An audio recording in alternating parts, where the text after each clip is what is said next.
Assalamualaikum warahmatullahi wabarakatuh. Perkenalkan, nama saya Nike Rentian. Saya peserta Latsar gelombang 6 angkatan 30 dari Kabupaten Bandung Barat.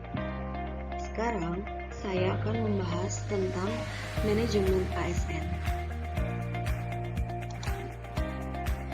Manajemen ASN merupakan pengelolaan ASN untuk menghasilkan pegawai ASN yang profesional, memiliki nilai dasar, etika profesi, bebas dari intervensi politik, bersih dari praktik korupsi, kolusi, dan nepotisme.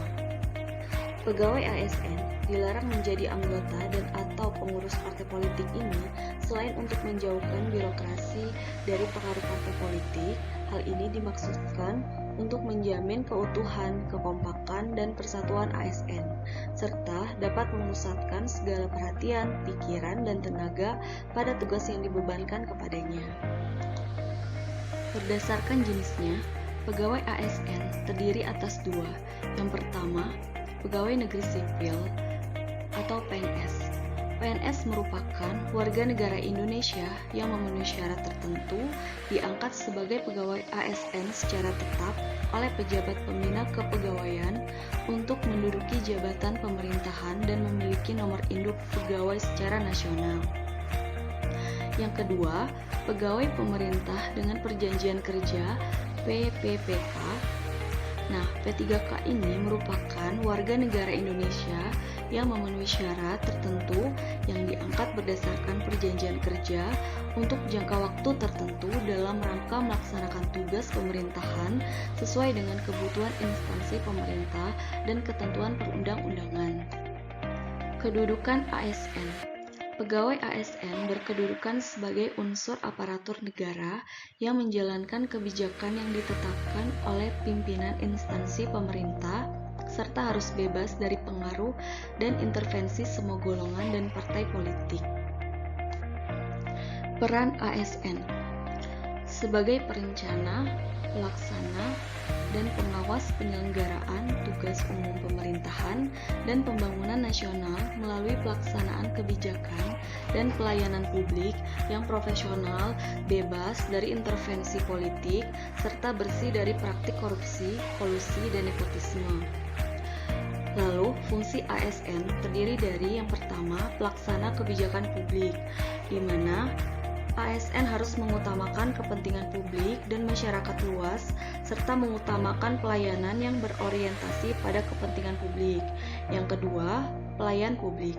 Pelayanan publik merupakan kegiatan dalam rangka pemenuhan kebutuhan pelayanan sesuai peraturan perundang-undangan bagi setiap warga negara dan penduduk atas barang, jasa, dan atau pelayanan administratif yang diselenggarakan oleh penyelenggara pelayanan publik dengan tujuan kepuasan pelanggan. Oleh karena itu, ASN dituntut untuk profesional dalam memberikan pelayanan kepada masyarakat. Yang ketiga, sebagai perekat dan pemersatu bangsa, di mana ASN senantiasa dan taat sepenuhnya kepada Pancasila, Undang-Undang Dasar 1945, negara dan pemerintah. Selain itu, menjunjung nilai tinggi martabat ASN serta mengutamakan kepentingan negara daripada kepentingan diri sendiri, seseorang, dan golongan. Hak ASN. PNS berhak memperoleh yang pertama, gaji, tunjangan, dan fasilitas. 2. Cuti. Cuti terdiri dari cuti tahunan, cuti besar, cuti sakit, cuti melahirkan, cuti karena alasan penting, cuti bersama, dan cuti di luar tanggungan negara. Yang ketiga, jaminan pensiun dan jaminan hari tua. PNS juga berhak atas jaminan pensiun dan jaminan hari tua yang diberikan kepada PNS yang telah berhenti bekerja, baik berhenti karena meninggal dunia, atas permintaan sendiri, mencapai batas usia pensiun, diberhentikan dengan hormat karena perampingan organisasi atau kebijakan pemerintah yang mengakibatkan pensiun ini, diberhentikan dengan hormat karena kondisi jasmani dan atau rohani yang tidak memungkinkan. Lalu yang keempat, perlindungan. Perlindungan ini mempunyai hak perlindungan yang terdiri dari jaminan kesehatan, jaminan kecelakaan kerja, jaminan kematian, dan bantuan hukum. Lalu yang terakhir, pengembangan kompetensi. PPPK berhak memperoleh yang pertama, gaji dan tunjangan. Yang kedua, cuti. Cuti di sini terdiri dari cuti tahunan, cuti sakit, cuti melahirkan, dan cuti bersama.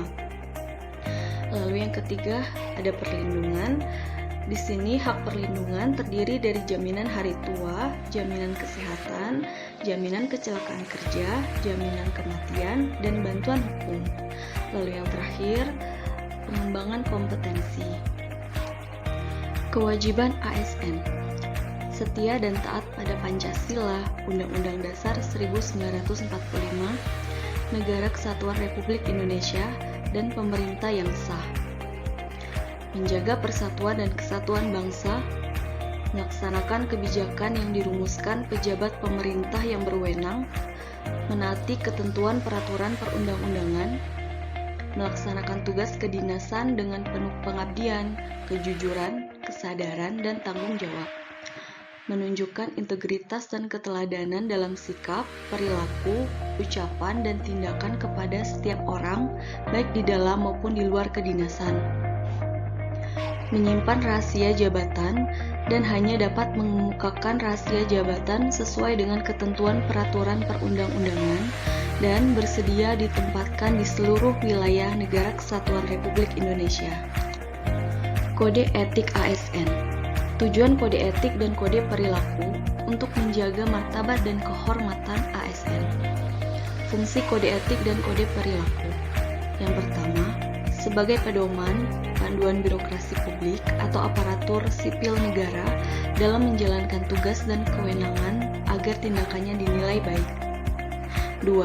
Sebagai standar penilaian sifat, perilaku, dan tindakan birokrasi publik atau aparatur sipil negara dalam menjalankan tugas dan kewenangannya. 3. Etika birokrasi penting sebagai panduan norma bagi aparatur birokrasi dalam menjalankan tugas pelayanan pada masyarakat dan menempatkan kepentingan publik di atas kepentingan pribadi, kelompok, dan organisasinya. Terima kasih.